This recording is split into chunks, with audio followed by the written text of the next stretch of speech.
Well, I think this is the latest start time to a post-game show covering the Golden State Warriors ever. We're coming to you live at 10:29 p.m. Pacific time. The Golden State Warriors, folks, in case there was any doubt in your mind in terms of how legitimate of a world championship contender this Warriors team is, that doubt's gone. They beat the ever-living piss out of the LA Clippers, a very annoying team, largely because of James Harden. That challenge in the first quarter, in case you didn't watch the game, James Harden baited Quinten Post, kicking his legs out on a three-point attempt. Quinten Post did everything fine. The referees, because they're referees in the NBA and they're routinely incompetent, actually blew the whistle on Quinten Post.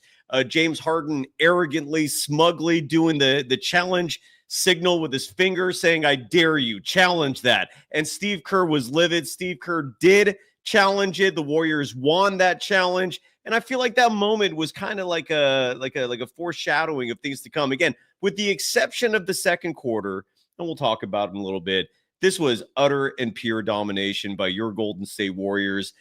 It's beautiful.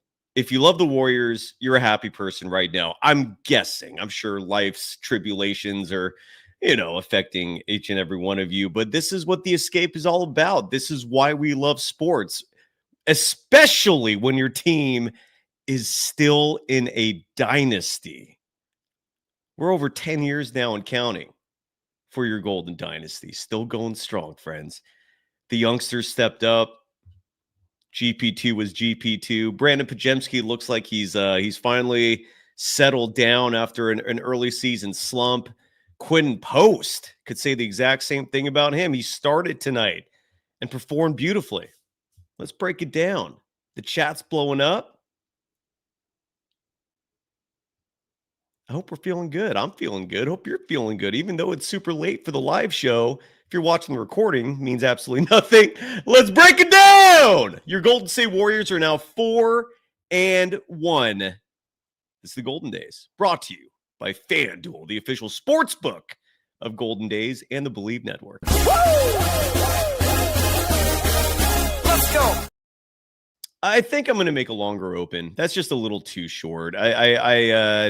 Anyways, who cares? Welcome to the Golden Days, brought to you again by FanDuel, the official sportsbook of Golden Days and the Believe Network. The Golden State Warriors, side note, FanDuel had them as 1-point underdogs for tonight's game. We talked about this last night, and I recommended taking the money line for the Warriors at home with the youngsters stepping up the way they are to make life a whole lot easier for the veterans.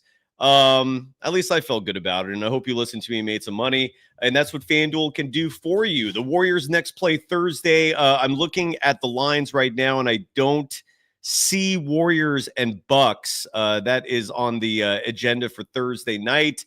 Something tells me the Warriors will be slight underdogs. The Bucks played in part one of what's now known as Tuesday, a coast to coast, Peacock's NBA coverage. I got some opinions about that as well, and I want to bring the audience on to find out if you were as frustrated and annoyed with the Peacock coverage as I was. It takes a lot for me to leave the national broadcast and go to our local coverage, and I say that with no disrespect to the broadcasters themselves.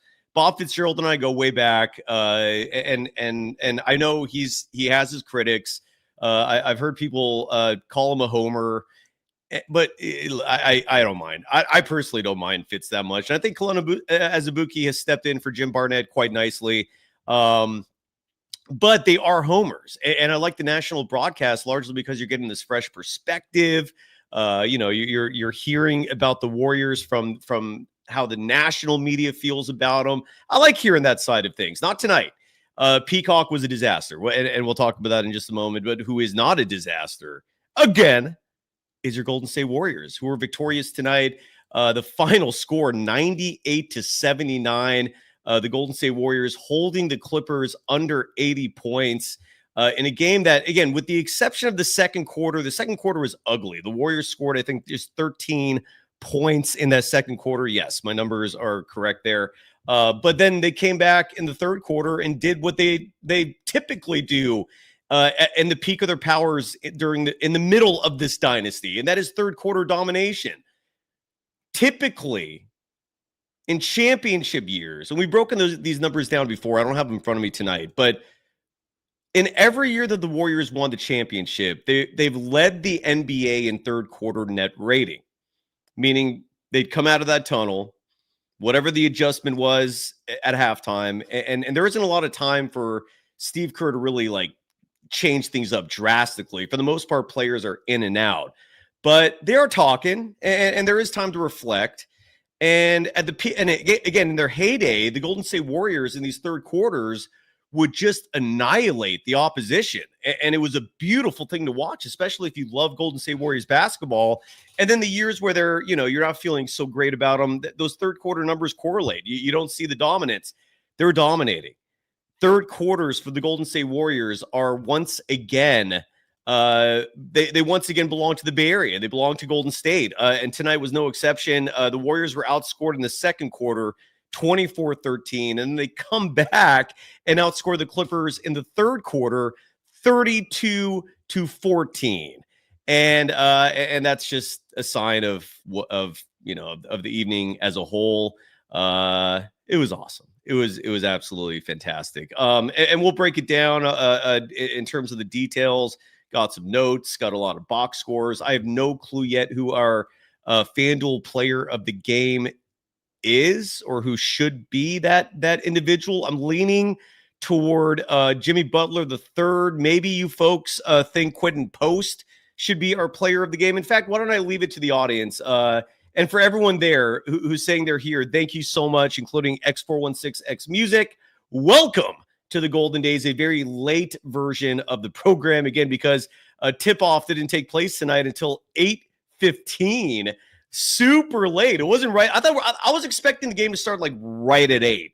That's already an hour later than what we're accustomed to. No. 8 o'clock is when the Peacock broadcast starts. It actually doesn't tip until like 8:15. But at least they won. So if you stayed up late, and if this is late for you, a win makes it easy to stomach. Dude, Quinten Post, by the way, is dominating the chat. So I guess that's our player of the game, Quinten Post, the young big stepping up. By the way, real fast, I see a Donk in our chat saying Krug, my buddy Larry Kruger, is saying this team's going to fall off a cliff 25 games in. When did he say that? Because all I ever see from Krug these days is Niner coverage, and maybe when February rolls around and the NFL's over, we'll collaborate again. We've been talking, but I have not been aware that he is following Warriors basketball closely. I do know a certain colleague of his at KNBR, embarrassingly, is still out there saying he doesn't think Jonathan Kuminga should be a starter.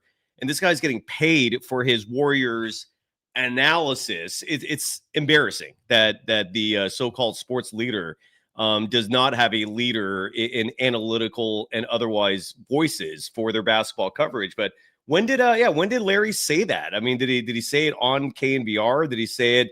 And then Julian Bashir throwing a Twitter personality. I don't know what else to call that. That guy, Jim Park, saying Park called this team the worst defensive team in the league. Yeah, I do not take that guy seriously at all, for very good reason. Someone really put that guy on blast by retweeting something he posted a couple years ago. It was like a redraft of the 2022 NBA draft in terms of who he would reselect, and the order is just embarrassingly bad. I digress. I'm not here to criticize other people also discussing Warriors. We're here to talk Warriors themselves. McFly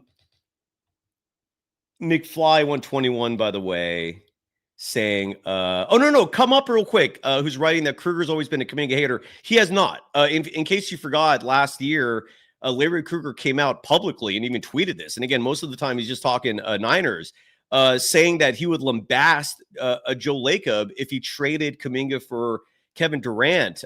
Kruger has not been a Kuminga hater. It's just, but he is a Steve Kerr loyalist, if you will. And look, maybe he can correct me on that. And the next time we collaborate. Nonetheless, no, he's actually not a hater. But I'm very curious to know where he said that the Warriors will fall off 25 games in. I do not see that at all. And Quinten Post, real quick, our player of the game. Let's give him his flowers because it's deserved. Post started tonight's game. And he made Al Horford look bad because Al Horford struggled early on. Thankfully, had a better second half to the game. His net rating was indicative of the kind of night Al Horford was having, struggling. He finished with a minus 12. I think at one point in this game, Al Horford's net rating was a minus 20. But we're not here to talk about Al Horford. We're here to talk about Quinten Post. 4 of 9 from the field. The only 2 field goal attempts Quinten Post took inside of the 3-point line were misses, incredibly. And so all of his buckets came from beyond the arc, but they were huge. And some of those coming late in the game just to kind of seal things, finish things off. Post, someone who had a slow start to the year, like I mentioned a moment ago. Tonight, again, 4 of 7 from beyond the arc. 8 rebounds. That stat leads the team. Added a block, added a steal. And the stat that I'm looking at with Quinten Post was just pops to me because 12 points, 8 boards, a steal and a block. It's all right, but he blew away his teammates in net rating with a plus 34. Wow. So basically, like, it didn't matter who else was out there. As long as Quinten Post was playing, Post played 24 minutes, 34 seconds. And in those 24 minutes, 34 seconds, the Warriors outscored the LA Clippers by 34 points. Draymond Green also kicked ass in net rating. He had a plus 29. Jimmy Butler, who I was originally leaning toward for player of the game, but the Quinten Post, he earned it tonight. He had a plus 20 in net rating. Moses Moody, who did not get a good run in the first half. I saw some people, at least on social media, chattering about how he got shorted in the first half of this game. And I'm looking at his first half numbers for Moses Moody. And Moody in the first half played 7 minutes, 20 seconds. But he finished the game with 21 minutes, 52 seconds. So he nearly doubled his playing time in the second half, thankfully. Moses Moody has to play. Moses Moody has to be a consistent part of this rotation. Moody off the bench was a plus 18 in net rating. Brandon Podziemski also had a good game. 12 points, 5 rebounds, 4 assists, 1 turnover, 1 steal, 1 block. Oh, the block. Folks, if you didn't watch this game tonight, Brandon Podziemski, and yes, by the way, Alazar Ben Israel, I hope I pronounced the name correctly. Forgive me for that. Saying cut GP2's minutes. G4M3F2P, writing in our chat. GP2 is killing the team, bro. Adding also that he took 5 of Moses Moody's minutes in that first. Yeah, the GP2 minutes, we'll talk about that in a little bit because that was easily the blemish of this game. And when Seth Curry comes back, when DeAnthony Melton's healthy, I do not understand any justification for GP2 getting minutes. At this point, Will Richards should be getting his minutes. Moses Moody should be getting his minutes. I do not understand that one bit. I know Steve Kerr trusts them, and Steve Kerr has his favorites. We'll talk about that in just a second. But Brandon Podziemski in this night, if you watch the game, you know exactly what I'm talking about. If you did not watch the game, I'll do my best to describe what happened. He had a savage block on Chris Paul. And I believe it was a fast break, if I'm not mistaken. It was a transition attempt for Chris Paul to score would look like a very easy layup.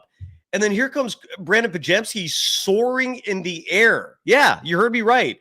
The dude actually exhibited hops and had an awesome block right off the backboard.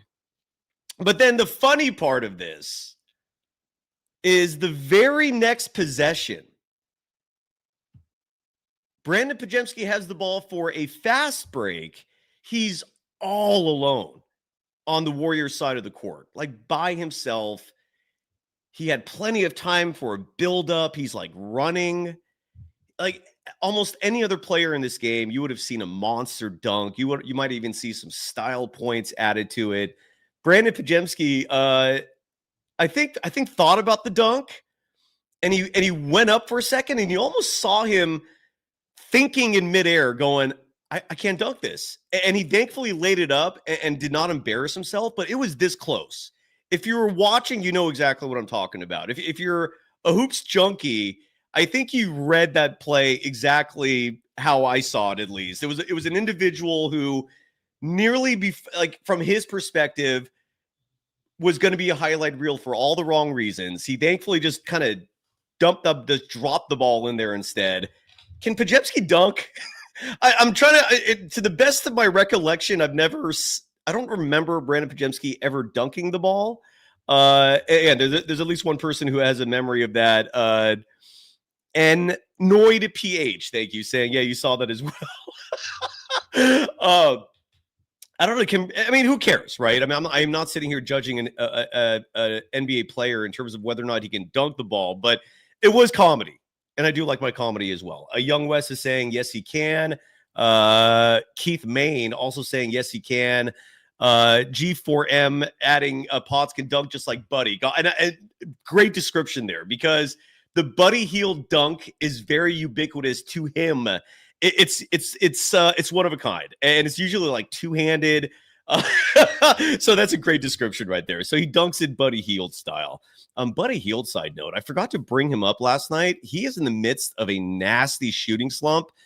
He has missed 13 of his last 14 3-point attempts, and he's not exactly elite defensively. So thankfully, his minutes were limited tonight to 10 minutes, 14 seconds. Buddy had just 2 field goal attempts. One of those 2 was a 3-pointer that did not look good. Made his other bucket. I believe it was a layup, added 3 rebounds in this game. Was a +7 in net rating, so at least they were playing winning basketball out there when he played. Only 2 of the regulars have had a net rating in the minus column tonight. And that was Al Horford, who we talked about a moment ago, who again did not play the first of this back-to-back. That's what's expected from Horford this season. He will not play back-to-backs. The Warriors decided not to play him against the Grizzlies last night. They play him tonight against the Clippers.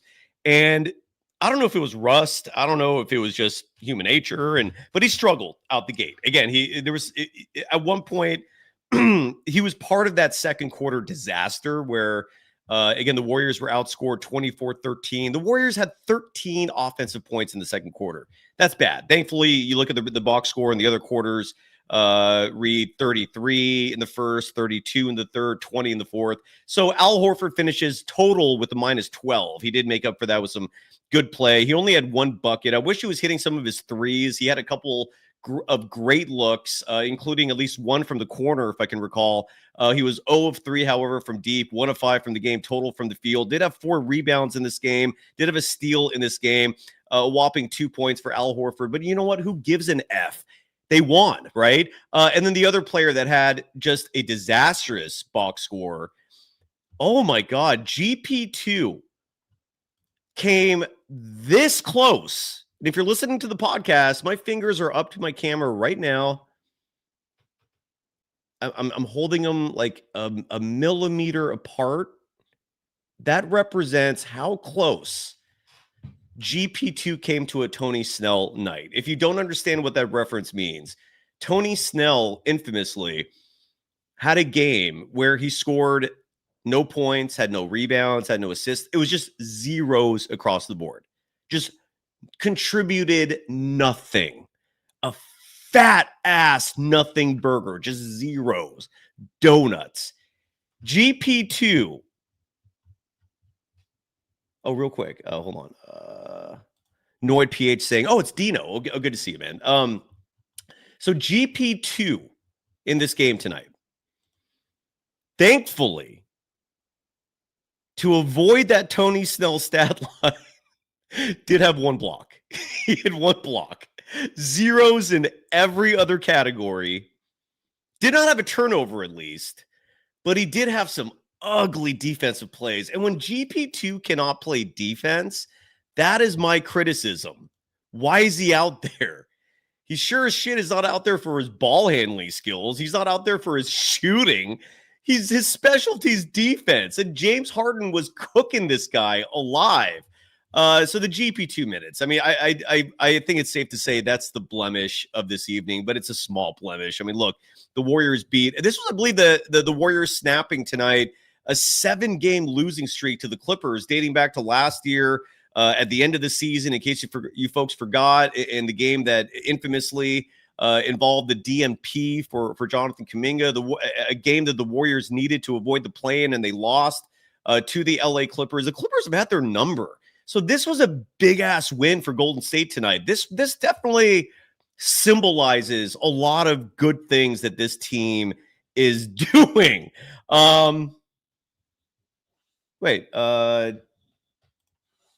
Forgive me if I ever am gullible here. It is a live show, but Aliez is saying that no, not you, Aliez. Poison Clan. Oh, Poison, good to see you, man. You sent me a lot of great content on social media saying a fly is on my cam lens, Uncle.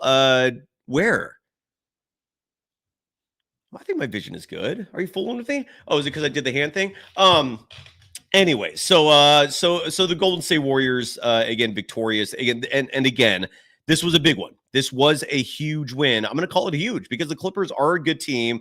They showed a stat tonight, which was remarkable, how the Clippers have the longest current streak of winning seasons, and it's like it's like goes back to like 2008, I believe. Maybe it's 2012, but the Clippers have had an unbelievably successful run, and they are relevant and they are good, but the Warriors are just better. They're just better. Niners minded, saying, so happy to see Kawhi Leonard look average. I'm going to go through my notes in just a second. I'll invite the audience tonight. It'll be a shorter show, late start. I do have to get up early tomorrow, and it's impossible for me to fall asleep immediately after this show. So we'll go for about an hour is what I'm guessing. We've already been going for 20 minutes. But I'm going to go through my notes. We'll play some sound from Kerr and some of the players, depending on what comes down the wire. And then tomorrow morning, the Warriors are going to get on a plane and they're going to head to Milwaukee to take on a Bucks team that looks damn good. And a huge reason why the Bucks are so good is because of former Golden State Warriors guard Ryan Rollins, who's turned into like an elite defensive player, and he's not bad offensively either. Bob Myers does not get his due, in my opinion, not as much as he should. Because again, you look at this current team. I mean, I know Podziemski was the first draft pick of the Mike Dunleavy Jr. era, but Moses Moody, that suddenly looks pretty damn good, does it not? Jonathan Kuminga, despite all the rocky, tenuous up and downs of 4 years, mostly not his fault. Not entirely, but mostly. He's looking damn good. Kuminga, side note, did not have a big night statistically, but Kuminga was clearly vital out there for numerous reasons, including defense, attacking the paint. Kuminga finishing with a quiet 9 points tonight, added 5 rebounds, 1 assist, a steal. He was 1 of 2 from 3. It was good to see a 3-point shot for him fall again. I believe he's shooting about 45% of the season from deep. Point is, Bob Myers, man. I mean, you could crap on him all you want, but 4 championships, being one of the architects, hiring Steve Kerr, who, for all the faults and all the criticisms, he was the perfect man at the perfect time. And Ryan Rollins, we're going to see what he looks like playing against the Warriors this Thursday. But coming up next, I got a few other notes to share with you, some insights. And if anyone in the audience wants to join me tonight, you're welcome to. As we come to you live immediately following the Golden State Warriors improving to 4-1 on the year. Yes, you heard that right. The Warriors are now 4-1, winners of 4 of the first 5, 98-79 winners tonight over the LA Clippers at Chase Center. And we're going to continue after I give some love to our final sponsor of the evening. Whoop, that's the wrong graphic. Where is the right graphic? No, that was the right graphic. And that's DeleteMe, a fantastic service if you're trying to either protect yourself online, which is obviously very important given how many creeps and monsters and thieves are out there trying to hurt you for their own personal gain. Or maybe you have a really ugly digital footprint that you'd like to clean up. Maybe you did not have a good filter stopping you from typing things that in hindsight you regret on social media. And now you're worried about potential employers finding that content and burning you, preventing you from getting a job. DeleteMe makes it easy, quick, and safe to remove your personal data online at a time when surveillance and data breaches are common enough to make everyone vulnerable. Data brokers, make a profit off your data. Your data is a commodity. Anyone on the web can buy your private details. This can lead to identity theft, phishing attempts, and harassment. But now you can protect your privacy with DeleteMe. Take control of your data and keep your private life private by signing up for DeleteMe now at a special discount for our listeners. Get 20% off your DeleteMe plan when you go to joindeleteme.com/pro and make sure you use the word pro, 3 letters, PRO, at checkout for your 20% discount. The only way to get that discount, again, is by going to joindeleteme.com/pro. Use the promo code PRO at checkout. One more time for that 20% discount. Go to joindeleteme.com/pro and use the promo code PRO at checkout for 20% off. Let's see if any sound has come down the wire from Kerr, from Steph, maybe from Quinten Post. Let's see if any of our local media contingent has stepped up and provided us with some sound following this game. By the way, I don't know if you folks noticed on the TV side, no sound yet. That's fine. I got plenty of notes to get to. But someone out there in the crowd tonight here, you know what? I think I can get away with showing this without any copyright issues. Somebody showed up to this game during pregame, during shoot around. And if you've never been to Chase Center before, or if you've never been there early, the fans can come to the court if you get there early enough. I'm talking like 2 hours, hour and a half ahead of time. And you could stand near the court side and watch whatever players come out for shoot around. And during shoot around, this one guy dressed up as Steve Kerr. And when I say dressed up as Steve Kerr, I mean like the Bulls outfit, the jersey, the shorts, the haircut. And again, if you're watching this on YouTube, you will get a glimpse of this right now. If you're listening on the podcast, just Google it, figure it out. But this is the dude. And now that I'm looking at it closely like this, it doesn't look as similar. But the jersey and the really pale skin, those are like the two giveaways for me. I don't know if there's sound with this. Let's play the sound as well. They took it away. Look at the two Kerrs talking. Coach Kerr is talking to himself behind the bench. The funny thing about that is I don't think Kerr looked very happy. I like when I watched it on TV live, it looked like Steve Kerr was kind of playing along with the frivolity of the whole a moment. But seeing that clip, it looked like Kerr was telling the guy to F off. Yeah, Byron Knox in our chat. Thank you, Byron. Loyal Golden Dazer, brother. Thank you. You have no idea how appreciative I am of every single one of you who supports this show, whether or not you're a member, but especially if you're a member, because we are a business. We do need dollars coming in to keep this thing running. And Byron in the chat saying him and Kerr got into it at the end of the game. I wonder why. Like, look, the guy, again, if you're listening to the podcast, I'll try to describe it best as possible. The guy was holding a beer, so something tells me that he was sauced, and maybe he was trying to get Steve Kerr's attention. I'm seeing if anyone in the chat has more insights. Dude, that was comedy. Steve Kerr did not look happy there. Yeah, a few people in the chat saying they were beefing. That is hilarious, man. And so bravo to the impersonator for getting a rise out of the head coach of the Warriors. That is comedy. Anyways, that's all I could see on the social media feed at the moment in terms of sound. I'm sure we'll have some interviews coming soon, or maybe not. I mean, look, if the team is leaving first thing tomorrow morning for a road trip, and especially given the game tonight started at 8:15 p.m., insanely late tip. It wouldn't surprise me if we did not have any sound from players or coaches. Although that actually, it would surprise me a little bit. I mean, they are home. So stay tuned for that. Here are some of my notes. This is just what I have written down in terms of what I witnessed tonight. The game started awesome for the Warriors. And Draymond Green hit back-to-back three-pointers. Or I'm sorry, he attempted back-to-back three-pointers to start the game. He was feeling it. He drained the first one.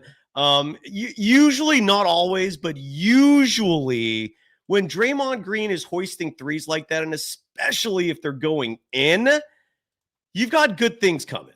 Usually. It typically means there's going to be a W in the win-loss column when all's said and done. And tonight was no exception. Draymond, again, was second on the team in net rating with a plus 29.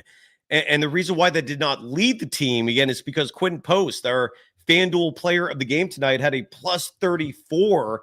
Draymond Green did drop a triple single, 7 points, 4 assists, 7 rebounds, did have 3 steals. He was a menace all over the place. I feel like him and Kuminga were both just involved in everything but buckets being made. And when you're playing a team like the Clippers, you need defense. You need connectivity, which both players were doing at an elite level tonight in terms of passing the ball, screening, setting up teammates for scores. But yeah, so that's Draymond for you for the night. Quinten Post, again, our player of the game, started the game off strong. He started the game, period. One very encouraging thing from this game was Brandon Podziemski coming off the bench and not letting that disrupt his rhythm, not letting him coming off the bench versus starting degrade his play as a whole. He did struggle, and he was part of that second quarter that was getting their ass kicked, but an all-around solid game for Podziemski, again, coming off the bench on a night when Steve Kerr opted to start Quinten Post against the big Clippers team. Zubac routinely causes issues for the Golden State Warriors, but Quinten Post with back-to-back threes within the first 6 minutes of this game, setting the tempo, setting the pace in the Warriors' favor. Side note, playing an older team like the Clippers, there is a difference in terms of pace. The Trailblazers, frenetic. I mean, you're talking borderline hockey-style substitutions just to keep up energy-wise and otherwise. Memphis, somewhat frenetic, not at the same pace as the Blazers, but younger teams, they move fast. They put a lot of offensive pressure on you, or maybe that's defensive pressure. But the Clippers, more of a half-court type team. You got guys like James Harden. And side note, if you ever hear anyone talk about certain NBA players being able to party and get up the next day and act like nothing happened, meaning some individuals in this world, God bless them, they don't get hangovers, or if they do, they're just minimal. Like their metabolism is just at such a ridiculous pace, speed, level, whatever you want to call it, that they could just rage all night, wake up the next day and play basketball. James Harden is one of those guys. But he's still a half-court type dude. Kawhi Leonard, half-court type dude. And when the pace is slower like this, it's absolutely going to favor the Golden State Warriors. And that was advantageous for them as well in tonight's game. There was a play in the first quarter that I'm guessing if you watched riled you up the way it riled me up. James Harden, I talked about this a little bit at the beginning, but just to go a little more into detail, because this play, you'll see it likely in the highlights if you're watching, some sort of highlight package on ESPN or otherwise, Sports Center, your local TV, whatever it is. James Harden was put up a three-point attempt, and again, kicks his feet out. He lands inside the three-point line. He's clearly initiating content. We already know he's a foul-baiting schmo. We already know he's a free throw merchant clown. I can't stand NBA players who are gimmicky like that, meaning they rely on that free throw line. They rely on faking out referees so that they can just pour on points by standing there at the free throw line at the charity stripe and just going dink, dink, dink. And it's like a bell at a casino, just marking point. Like that's Harden's game. And it's frustrating. It's annoying. Steve Kerr was so livid when that happened because the referees called the foul on Quinten Post. And originally it was going to be James Harden shooting 3 free throws. And when Steve Kerr was livid, he did not hold back his emotions at that point in time.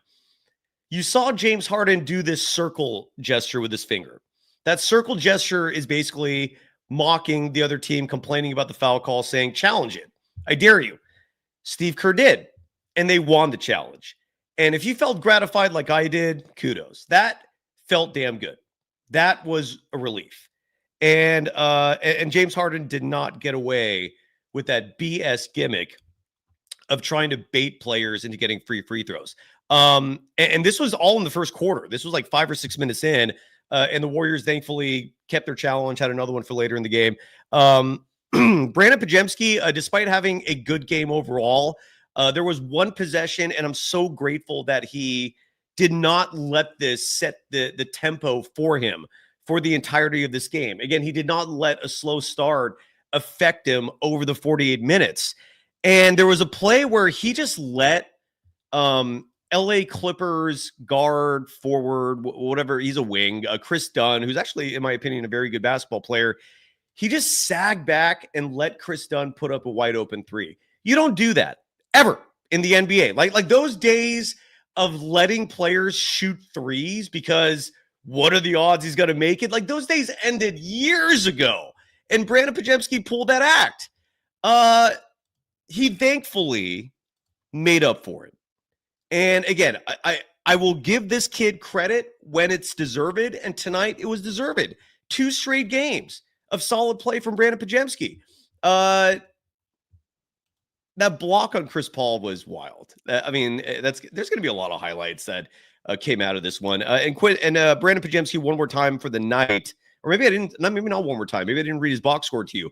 He played 26 minutes, 35 seconds in this game, shot 50% from the field, 5 of 10 total, including some really nice drives. And he put some nice touch on the ball so that it nicely and easily, sorry to be redundant, just went into the bucket.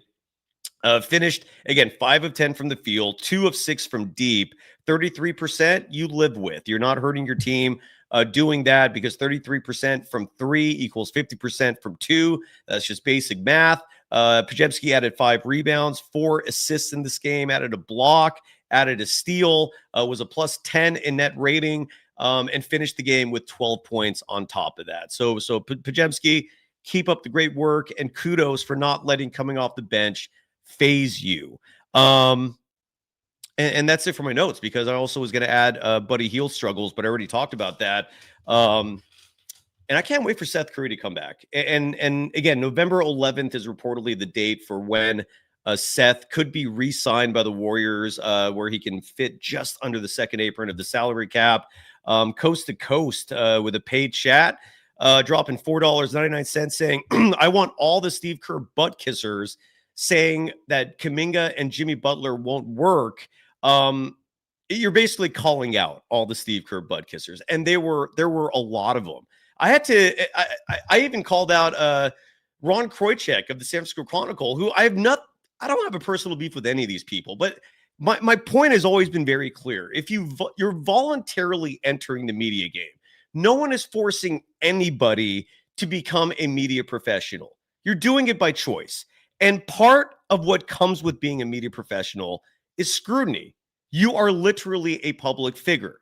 So when you voluntarily decide to make being a public figure your profession, be prepared for criticism when you say things that are just inaccurate or assumptive or just doesn't make sense. And Ron Kroichek, who I think was filling in for Sam Gordon, Sam will be on our show, I think Friday. That's going to be the off day for the Warriors in between the Bucks and the Pacers road games that are coming up. The upcoming schedule, I don't actually, you know what, I have it on my phone now. I downloaded a wallpaper.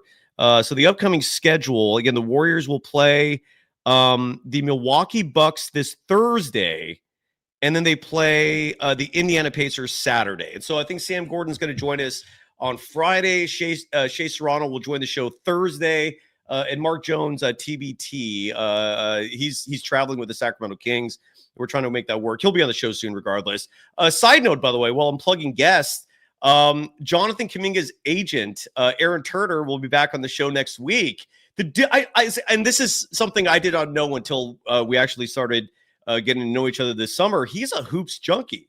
And like he became an agent because of the fact that he plays basketball. He played and loved the game. And this is the part where, and please forgive me, I'm not going to grill him on Terry Rozier, but Terry Rozier was his first client. They were also friends. I Can't remember if their friendship developed in high school or college, but Terry Rozier is why Aaron Turner became an agent. And Aaron Turner's, again, he's a hooper. He plays basketball. And Kuminga's not his only client. Anyways, he's joining the show again next week. If you ever have questions for Aaron Turner, hit me up. I'll ask him. Even if it's about Terry Rozier. I mean, as long as it's, respectful and, within a reasonable, line of civility, I'll happily bring it up with him. But, yeah, so I'm excited for that. Aaron Turner, who, again, I thought he was just in jest saying he'll join me every couple of weeks. He wants to. And then Kuminga will happen when the time is right.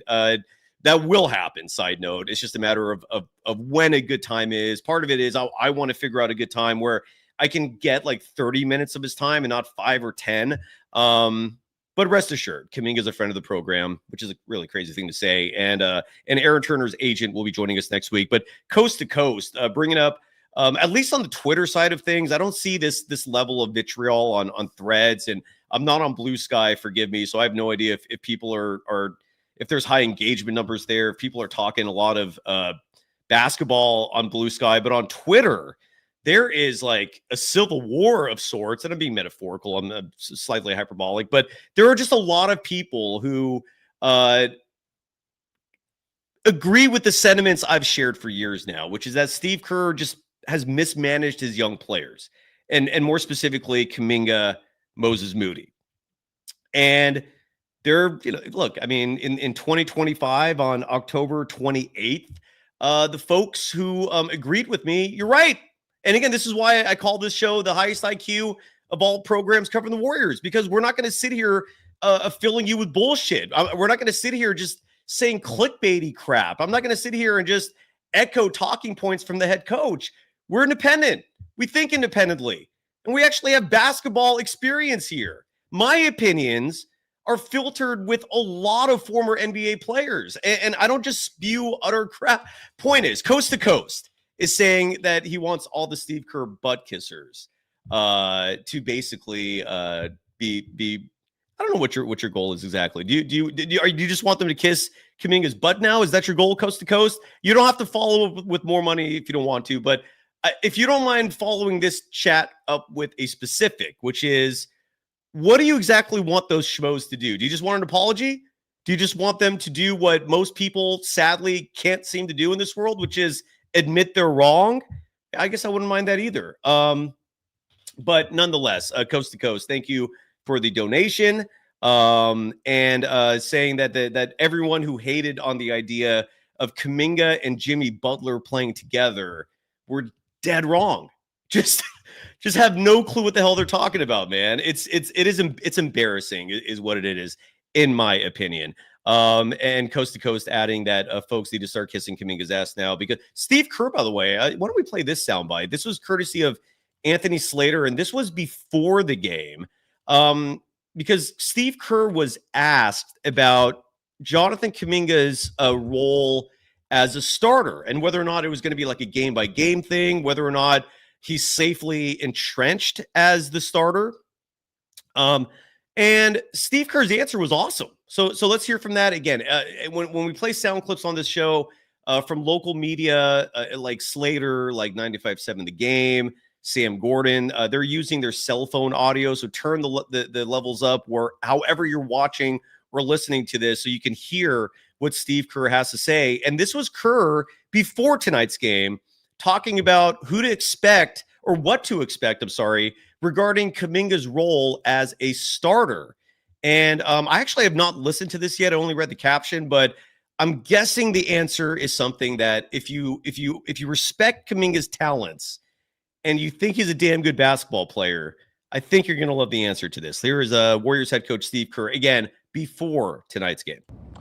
Al hasn't played since the Denver game. What does that allow you to stretch him out a little bit tonight, or what's kind of the plan with that? Well, a little bit. I mean, I think in general, we want to keep, pretty consistent with the minutes. And it just, talking to Rick, if we can, keep him in that 22-minute range all year long. Because the biggest thing is come playoff time, is he fresh and ready? And if that's the case, there's never any back-to-backs. And maybe we can bump his minutes up a little bit. But we want to try to be disciplined.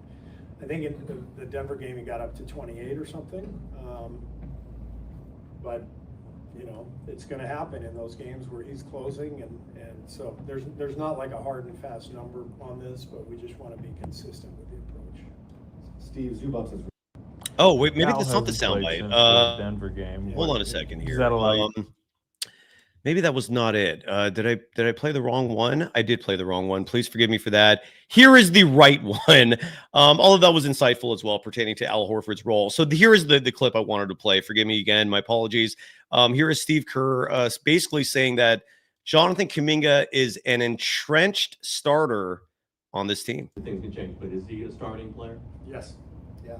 He'll start tonight, and he'll be our starter going forward.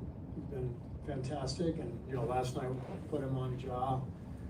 Tonight we'll put him on James Harden. I think he's ready to take on that role defensively, and what he's doing offensively, the decision making, the shot selection. You've hardly seen any of the mid shot clock 17-foot pull-ups. You're seeing him being much more purposeful, getting the ball to Jimmy, getting the ball to Steph, attacking the rim. He's really putting a lot of pressure on people. So, the biggest thing is the combination of Jimmy and Draymond and JK wasn't great last year, but because of all the improvements that JK has made, passing and the stuff I just mentioned, it's really clicking, and so we're going to stay with that. And this is where Kerr does draw my ire, because that is such a disingenuous thing for him to say, that the Kuminga Butler Dre combination did not work last year. In what, all of 38 minutes? Like, he gave up on it so fast. I also see a couple of people in the chat saying that Kuminga wasn't listening to Kerr previously, and now he is. Bull effing shit to that rhetoric as well. Since when did anyone say Kuminga was not listening to Kerr?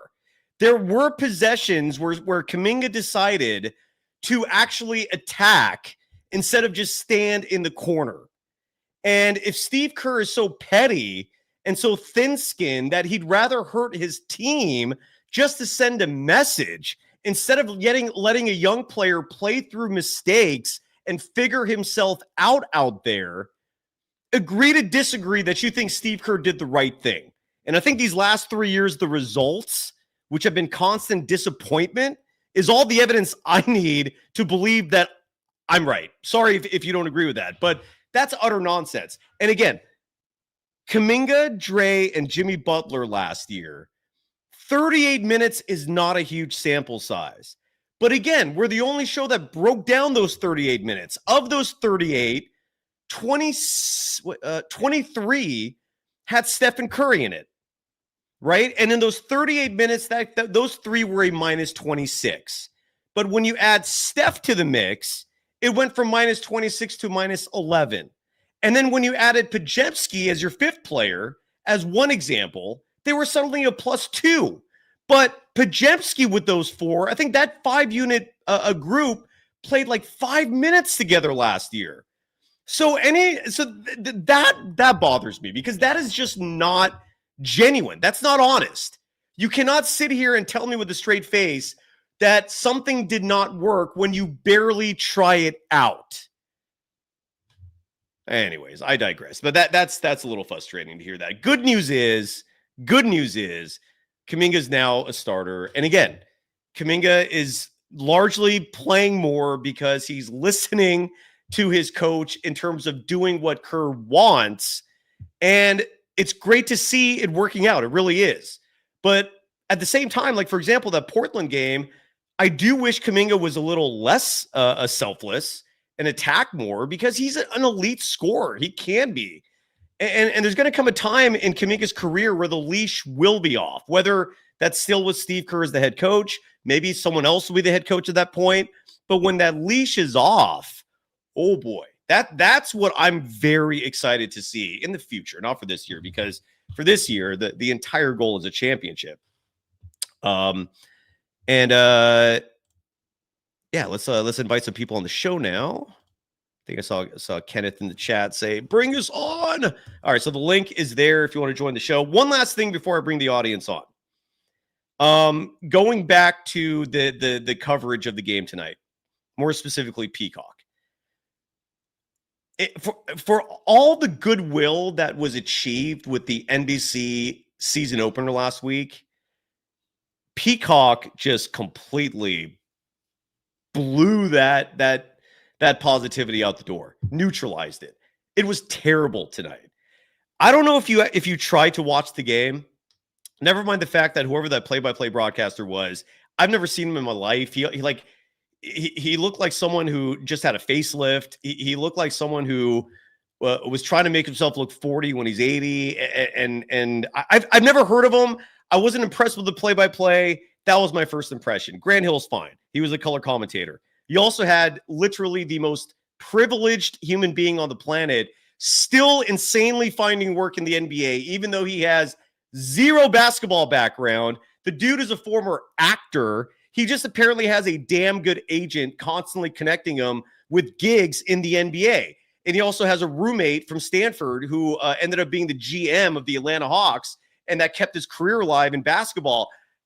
So that was your sideline reporter tonight. So all of that by itself was just kind of sour to me, right? How can I have respect for that? At least the sideline reporter part. The play-by-play guy, again, I don't know who the hell that guy was, but not a strong first impression. But then the feed is glitchy, literally glitchy, kind of like how our show apparently was last night, except we're an independent broadcast where I'm running like 90% of everything here. That's NBC. Like, what are you doing? Like, why is your feed glitching like that? Why can I not watch a clean broadcast on Peacock, owned by NBC Universal? And then maybe the most egregious part of the broadcast tonight that forced me to go back to NBC Sports Bay Area was the commercial breaks. First of all, the build up to the game was just a looped video of drones flying around San Francisco. And this looped video had the exact same music bed underneath it. And the music bed was some generic, like, something like you'd hear in an old classic NFL films clip, right? Like trumpets. It's like a movie type score. Just the same music over and over again. The same clip over and over again. And this was going for like 10 minutes. You would think common sense would dictate, okay, Bucks, Knicks, great game. That concludes. You have a post-game show, and that post-game show transitions to Warriors, Clippers. But no, the post-game show just abruptly ends, and then you have this this loop of this drone footage and music for 10 minutes straight. Once upon a time, quick story here. Once upon a time, I was in a fraternity. And if you ever joined a fraternity, you know what I'm talking about. There's a process the first semester before you're officially in the door. It's your pledge. That's your title. And you're going through all sorts of hazing, all sorts of ridicule. And in hindsight, it's 100% worth it. But when you're going through it, it isn't always fun. I'll give you an example of one of the hazing things they did to me. I had to walk around for a whole semester with a pickle and a condom over it. And that thing had to be in my pocket at all times. At all times. And that thing became rank. One of my pledge mates had to always, every time he walked into a classroom, flip the lights on and off 3 times. And I forgot he had to say something as well. And he could never explain why he was doing it. Just little things like that. Well, most of it is mind games and so forth, right? But the initiation night, the night before you're formally done with it and you're officially a member or a brother, depending on what the fraternity is and the nomenclature that comes with it, it's just literally an entire evening of pure mental torture. Where in my case, our pledge class, and I'm going to try not to reveal too much because I still respect the esoteric aspect of these rituals. But we basically were kept inside this closet for like at least 6 hours, if not 8, blindfolded. And we'd be let out every once in a while. And we had to recite this massive page-long preamble that we were forced to memorize throughout the semester. And the whole thing is set up for you to intentionally screw up that preamble because I'm not going to get into what they're doing to you while you have to recite the speech. It's not easy, and you're going to screw it up, and they know you're going to screw up. And every time you screw up, they start threatening that you're not going to get in after 3.5 months of hell. and then you go back into this closet, right? And you're with your pledge brothers, and you're freezing, and they'll do all sorts of crap to you just to make your life hell. And there was one song playing on repeat for that 6 hours. It was the Smurfs theme music. I can to this day that triggers me. I can never listen to that song again for 6 straight hours. Maybe it was 8. That it was just on loop. And I did not feel very different watching that Peacock loop over and over tonight. Why couldn't you have mixed up the music? Why can't you run promos? Who in their right mind thinks that represents production value and quality? Peacock, get your head out of your asses and figure that shit out. If you don't want folks like me calling you out for that. That was bad, Peacock. So I watched the game with the local coverage, NBC Sports Bay Area, and that's my Peacock story, and I did not like any of it. Let's go to Ishan in Walnut Creek. Welcome. How are you doing? Yo, can you hear me, Cyrus? Loud and clear. Good to see you, brother, or at least hear from you. It feels good, man, right now. I can't even lie. Besides that Portland game, that fucking 5-guard lineup I saw, that, kind of messed me up a bit. And I was like, is this really happening already? But after that, I mean, they're undefeated with Al Horford. Good take. So let's see. I mean, you got a couple next easy games against Milwaukee. Even Milwaukee's been playing good. Yeah, I'm not calling that easy at all. I'm not going to call that easy at all. They're actually a very good team, but that's just me. Well, I think the Warriors still have better depth and everything. Even though they beat the Knicks tonight, I still think Warriors can take care of business. And then they have the Pacers at home. So this is important. This is the importance of getting off to a really good start in the season. So you can ensure that you stay at the top, and then if it comes later on in the season, you can rest your starters. Correct. That's why I remember last season telling you when they were a 7 seed that I had no faith in this team to win a ring because they were a 7 seed. Yeah, I remember throwing you out the stat that no 7 seed has ever won, and I still believe that no 7 seed is ever going to win. So if they can stay in the top 3, I feel really good about their chances. But again, with that Portland game kind of screwed with my head. It's just one game. Don't. First of all, that Portland game was the second of a back-to-back. Portland was on fire in that game. Look, it's an 82-game season. Do not let random losses here and there in any way dissuade you. The Warriors are off to a smoking hot start right now. They're 3rd in the standings. I know it's very early to look at the standings. I'll share my screen. And even before that, actually, really quickly, I apologize for missing some paid chats here. Robert Last dropping $4.99 saying Colin Coward said at the trade deadline, I'm guessing this is last year, to trade Jimmy Butler and Jonathan Kuminga plus 4 first-round picks for Giannis Antetokounmpo. Okay. Is your point, Robert, that Colin Coward was utterly wrong? These national guys, I'm not going to trust them when it comes to Warriors takes. I mean, they're literally like observing 5 minutes of the Warriors and then trying to sound like an expert. Yeah, that was not a good take. Clearly, you're not going to give. I mean, it is Giannis. It is Giannis, but I'm not doing that now. Well, yeah, Sean, would you do that trade? No, I wouldn't. Yeah, I wouldn't. It's too much. It's too much. Four first-round picks. Are you kidding me? Yeah, that's a lot. That's a lot. And then, no. And then one more thing real quick, Ishan, while I have you with me, Coast to Coast dropping $4.99, saying personally, in their opinion, Steve Kerr is a politician. Kuminga has been the same player since his draft day until now. Kuminga and Moody are playing now because it's his last year. Sad. I don't know if this is Steve Kerr's last year. If they win a title, maybe. I could see Steve Kerr riding off into the sunset with a 5th ring. I could absolutely see that. Who knows? I mean, I have no idea what's going to happen beyond this year. And truth is, who cares right now?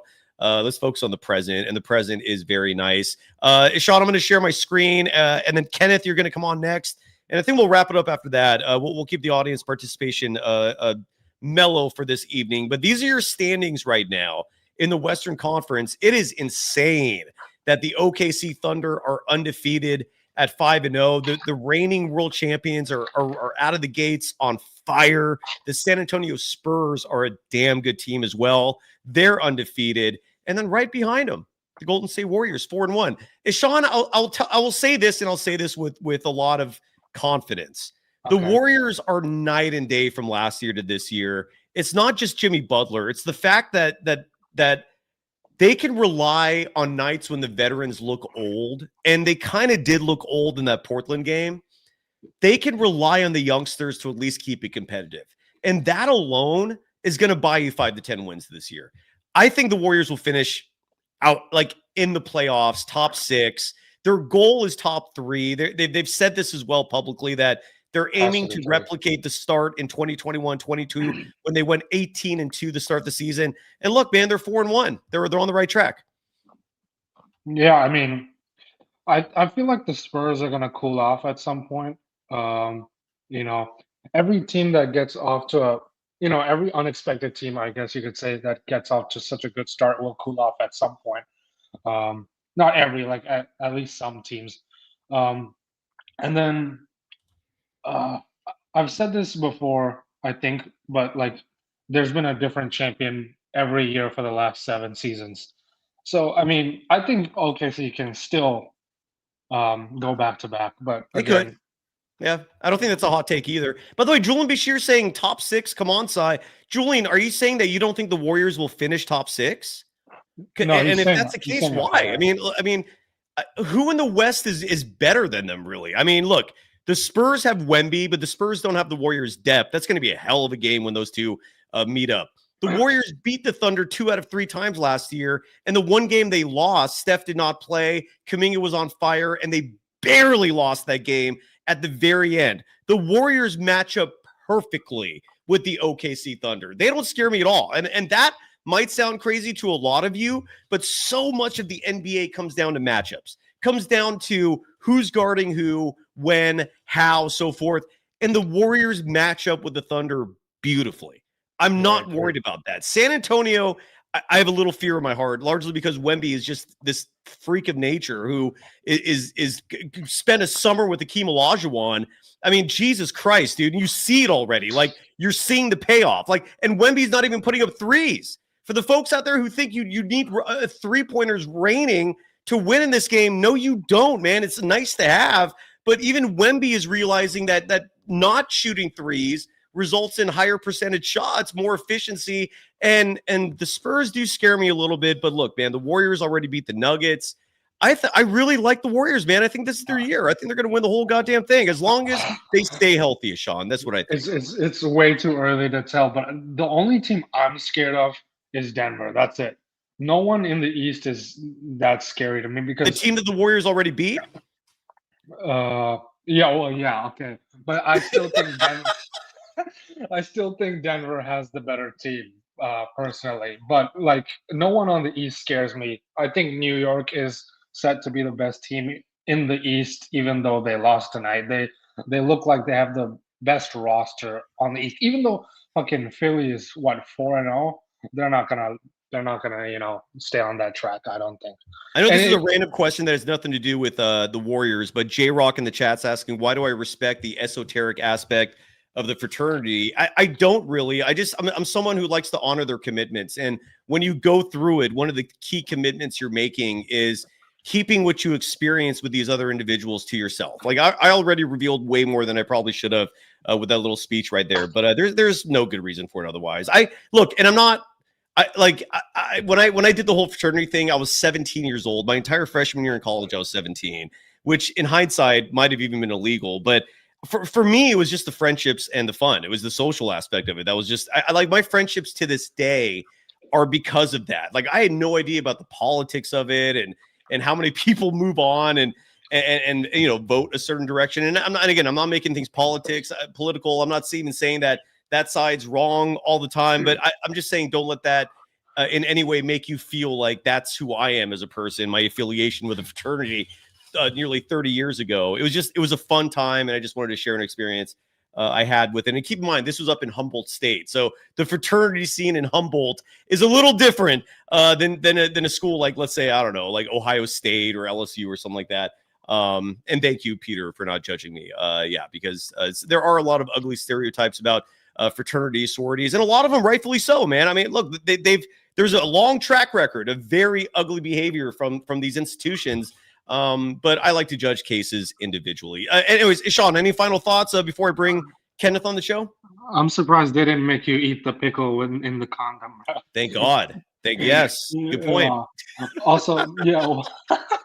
That thing was gross, dude. At a certain point, it just kind of like turned into almost like a rock, and then it stopped smelling. But it was disgusting. Yeah, there were a few very disgusting things that we did in our day. Also, one last thing: if the Warriors win the championship, I'm gonna take credit for it all because Good. I met Steph Curry like 3 weeks before the season, and I told him, "Let's get that 5th ring," and he was like, "Yeah, let's get it, bro."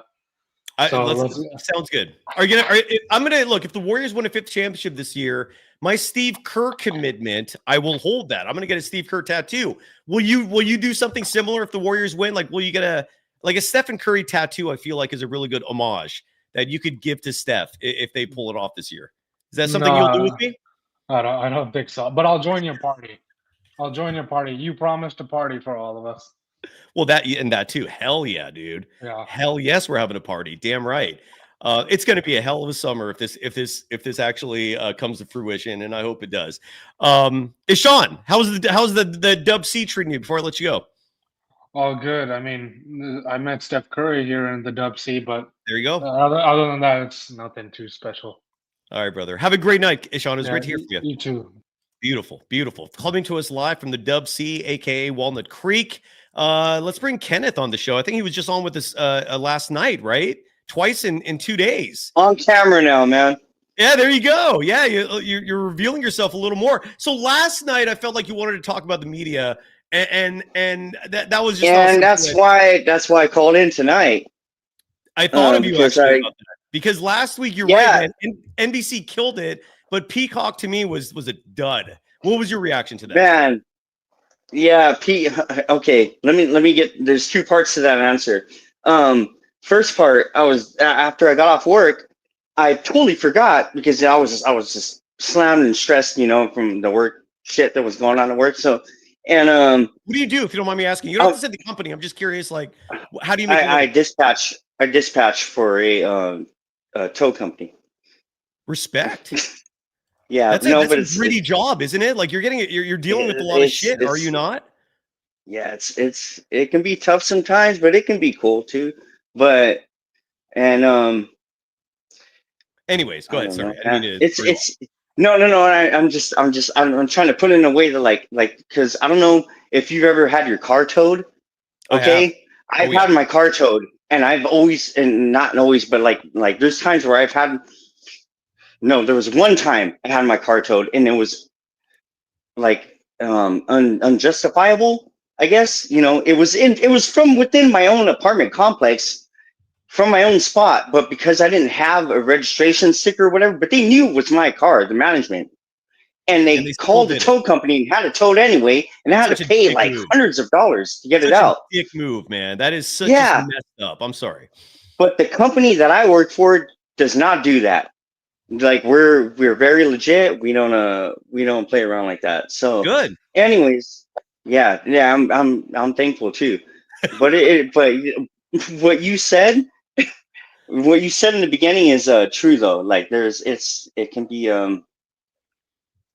hectic and it can be calm. Anyways, let's get to the game though. Okay. What were we talking about? I'm sorry, I lost my thought. I've had a few drinks. You have an amazing shirt. Love the shirt. Reminds me, we have a merch store as well. Just go to our YouTube channel. It's right there. It says store. We have some really cool also everyone have dropped. Check it out for the holidays. We got mugs as well. Mugs I feel like are just always a solid winner for a gift idea. And we'll roll some more of those out as well. But your shirt's awesome, and we're talking about media coverage, more specifically Peacock and NBC. You say King got hosed. Sorry, I was looking at the comments on my TV. So I also want to shout out Charardall, and like he likes to say, everyone smash that like and smash that subscribe, please. Say that again, Charardall. You're on with us for a moment. Charardall. He wasn't ready. He wasn't ready. Where did he go? Oh, it's okay. He'll be back. He'll be back. Okay, cool. Okay, so where were we? Please. We get me still back have on track, Charardall my in friend. spirit, and we have Charardall in terms of his voice, because I now have his sound drop. Golden Days in reference to the Oh. Matthew McConaughey movie Dazed and Confused. Wait, I didn't hear you say that again, Golden Charardall. Days in reference to the Matthew McConaughey movie Dazed and Confused. Yeah, there you go. So he's So still with us in check spirit. this out, Cy, if you don't mind. I don't mind. I don't know if you saw in the chat that I was typing that I do impersonation sometimes, and I wouldn't mind offering you guys up my impersonation Of who? of Charardall to start with. So hey guys, hi Cy, I love you, Cy, you're the best. How's that? How's that to start? That's too weird. Yeah, it's weird, right? It's uncanny, right? It's a little weird. Well, let's talk about the media thing. What's I going on love with the Warriors what's so going on much. NBC? I love to be the original Golden Glazer. Okay, I'm sorry. I just had to. I had to do it. I'm sorry. Charardall's one of a kind, man, and I get it. I love the guy. I love the guy, dude. He makes the channel better. And I think he's probably drawn in more subscribers and more viewers and more more likes. So. I have no idea if that's true, but I still love him. But what do you think? What are you thinking about in terms of the media? Like, did you watch it on Peacock? Oh, okay. Let's get to that. So I have I have Xfinity, I have cable, and I have Peacock. I have a subscription to Peacock. Me too. Okay.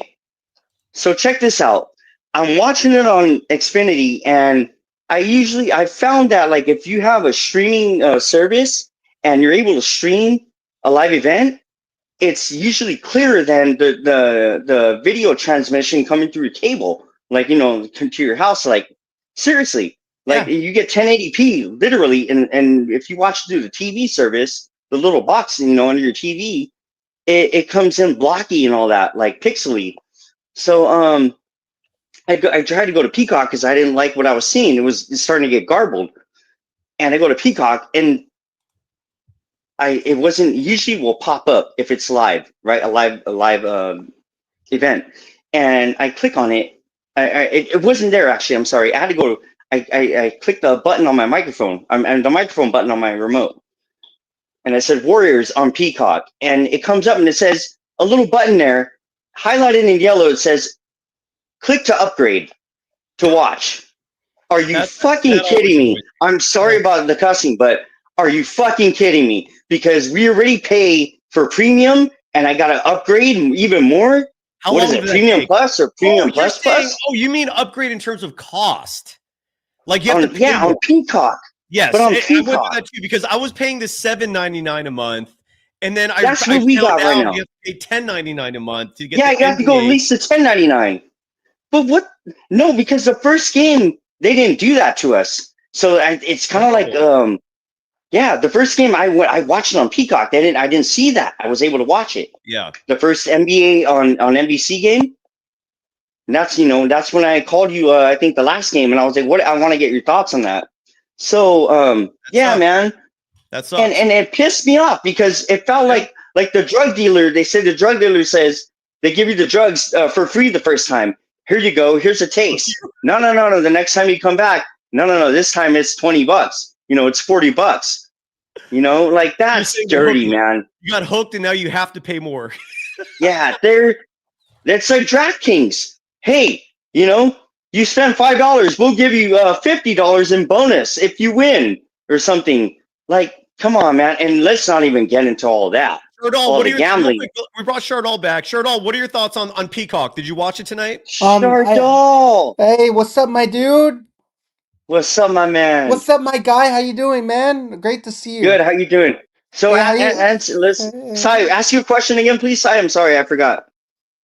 I brought Charardall on because I was curious how he watched the game. Did Charardall? Did you watch it on Peacock or did you watch on? I didn't watch the game. I was busy tonight. I was dancing tonight. I went dancing tonight. Okay, where? He's a dancer. Hey, I bet he's got some moves. I got some moves. I'm like Michael. Here, I'm like Michael Jackson. Got the moves. What's going on here, dude? Get out of here. I got the moves like man. Michael Jackson. Oh no. We're in trouble. Were you in San Ho or where were you dancing? Fremont. They have dance. Hey man, you're in my neck of the woods. Why didn't you hit me up? Yeah. You live in Fremont as well? Man, I'm right off of 880 in Stevenson, bro. Yeah, I want to come on. Can I come to your house one day? You guys, I don't even know you like that, man. Come on. Maybe if Cy was your chaperone, maybe we can meet at the Chili's. Maybe we can meet at the Chili's or something nearby. How can Ken find you? You're on Twitter, right? So you guys can DM. I'm on Twitter. I know how to find him. Okay, all right, good. Okay. So we're. I'm a slight Charardall stalker. Nick in the chat, Nick the Greek, great to hear from him. Nick, it's been a while from you too. Nick the Greek is asking, Charardall, did you go dancing with strippers or was it like a club or? Oh yeah, I remember Charardall talking about that. He had a dream about having strippers. It was a dance studio. What kind of dancing were you doing?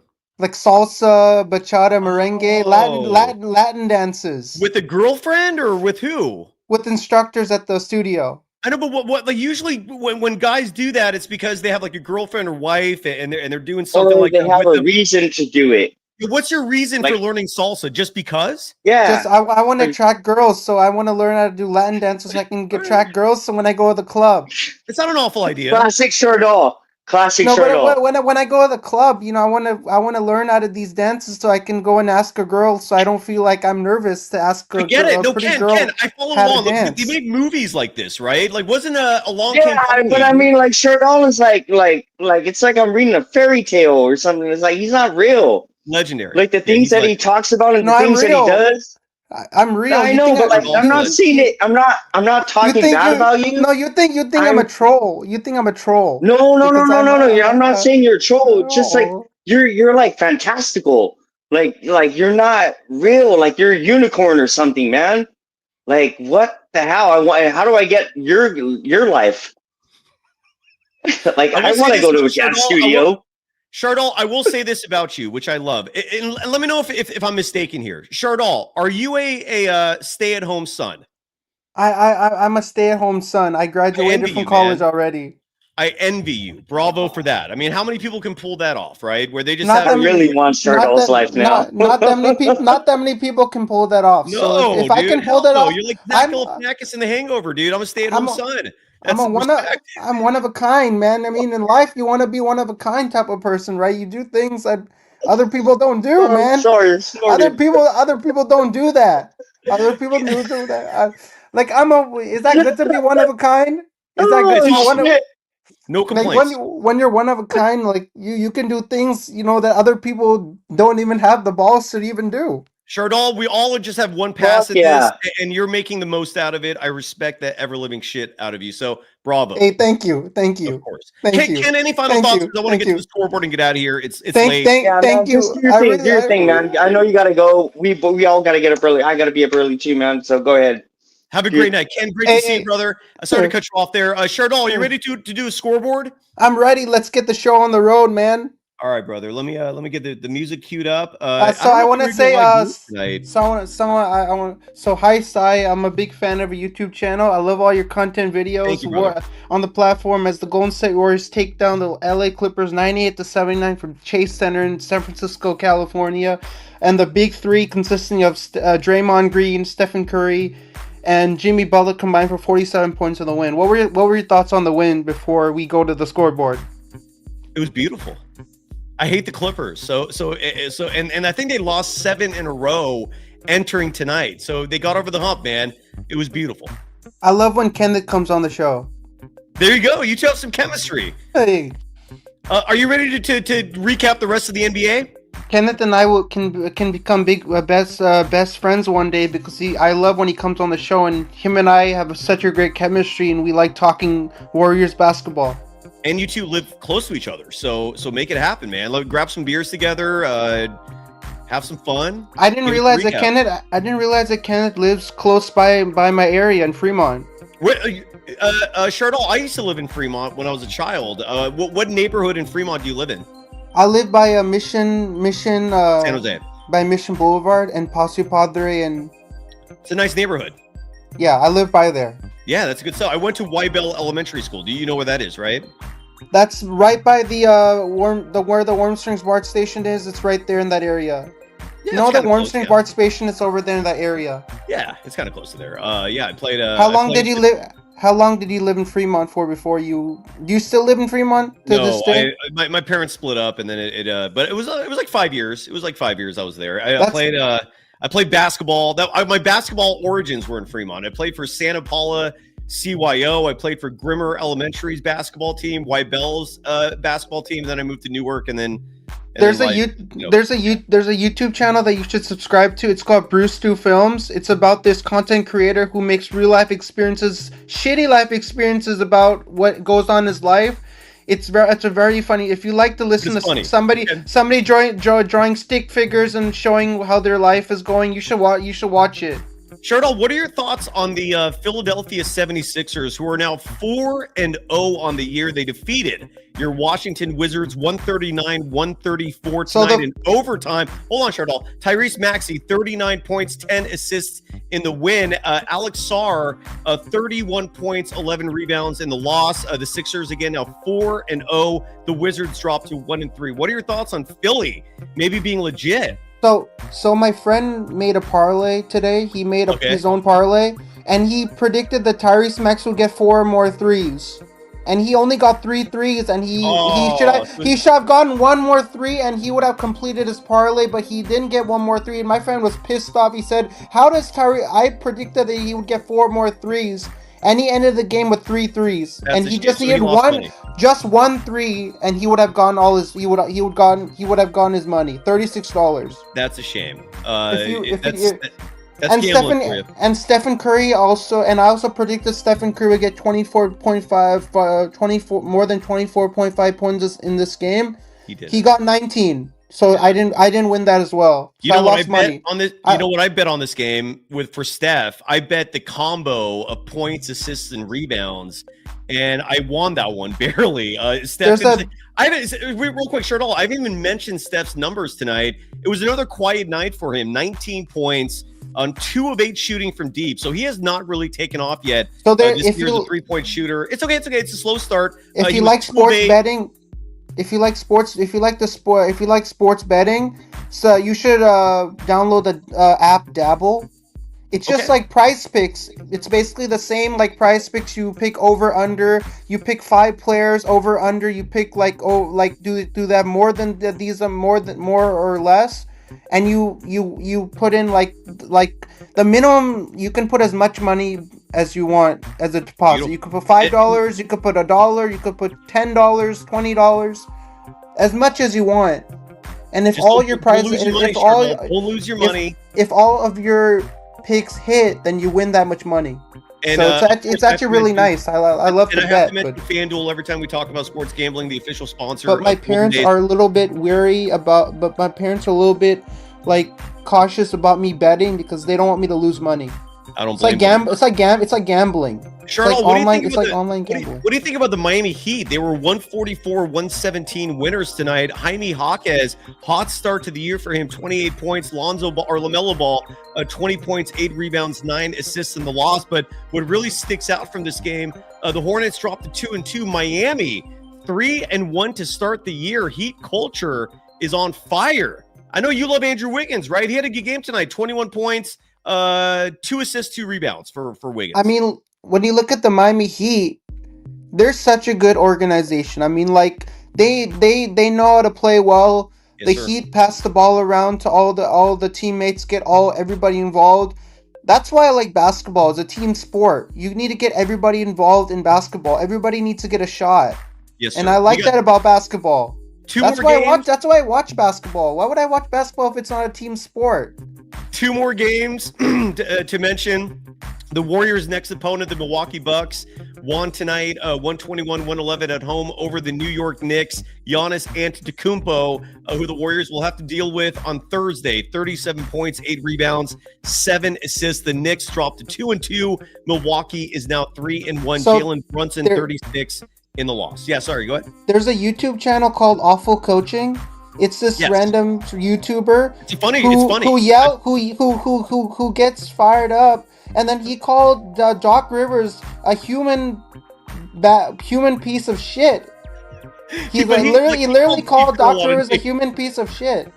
He's called a lot of people a lot of names. Doc Rivers is the worst head coach in history. Doc is not look. But I get entertained watching him curse a lot and get mad. I agree. I should bring him on the show sometime. Ryan Rollins, by the way, former Golden State Warrior, started tonight. Impressive stat line. Perfect 4-4 from beyond the arc. 25 points, 4 assists, 2 rebounds. Had added 4 steals.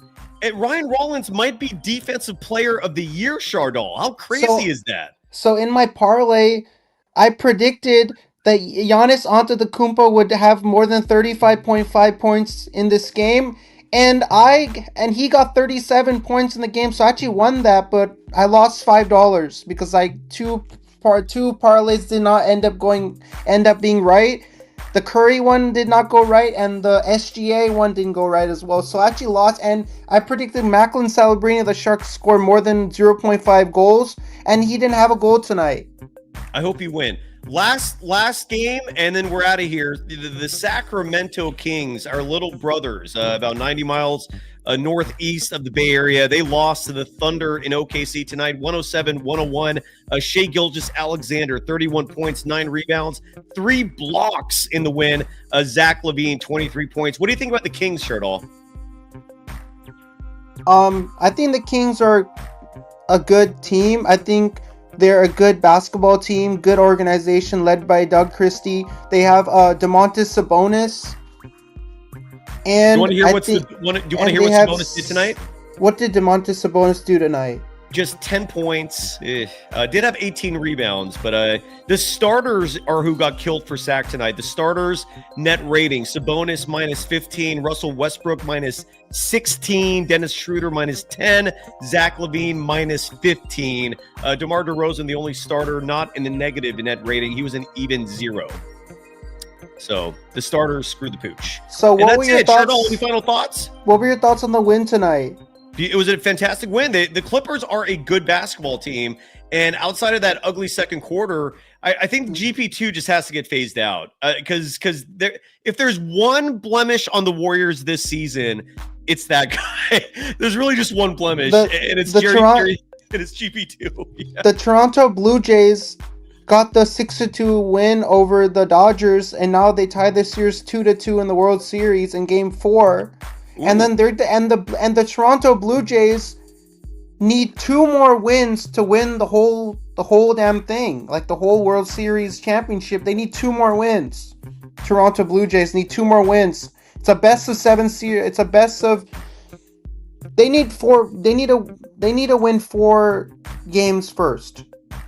Correct, but you finished that sentence. It's now a best of 3. Yes, sir. Exactly. So it's a best of 3. Wait, right? Or is it yes, it's a best of 3. Yeah. Sorry. So I'm a big fan of you on your channel. You come on, you make some good content.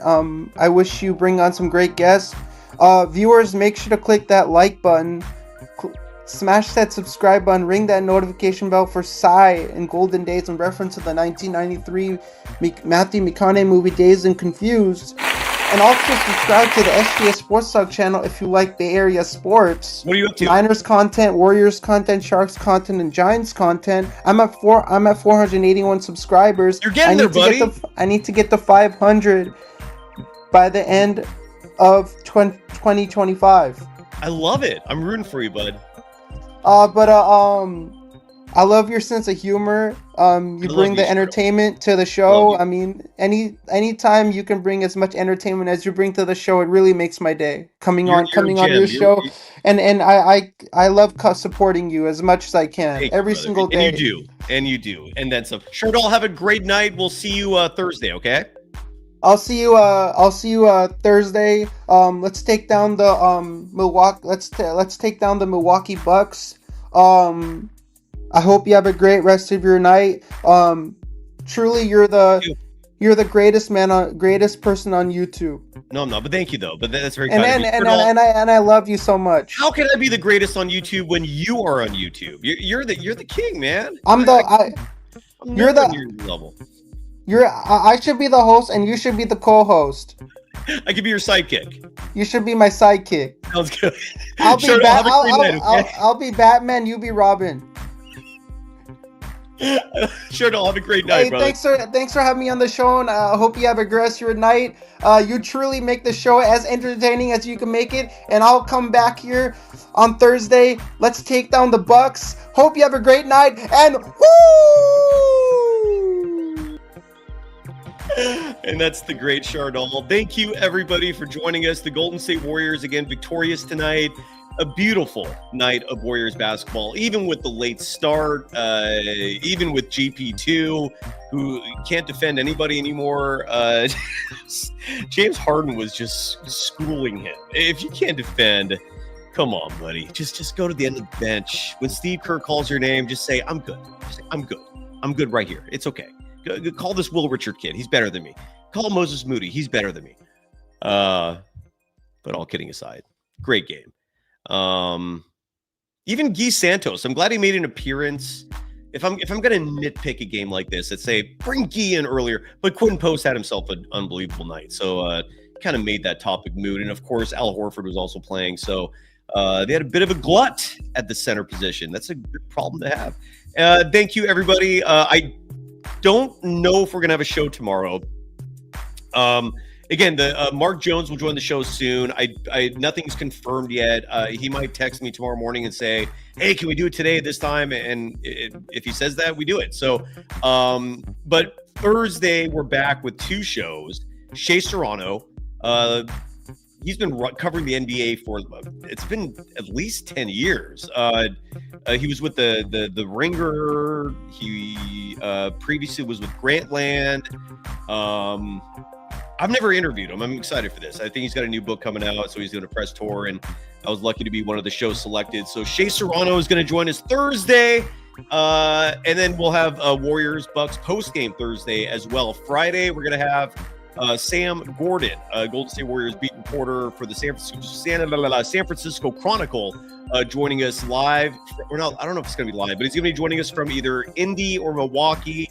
Somewhere in that vein. He's traveling with the Golden State Warriors on their road trip, and that's significant because in this day and age, media does not travel with NBA teams that often. It's only a few people going along for the ride there. So Sam will give us his insights on the road trip, and then Saturday it's Warriors and Pacers, and that's the schedule. So there we go.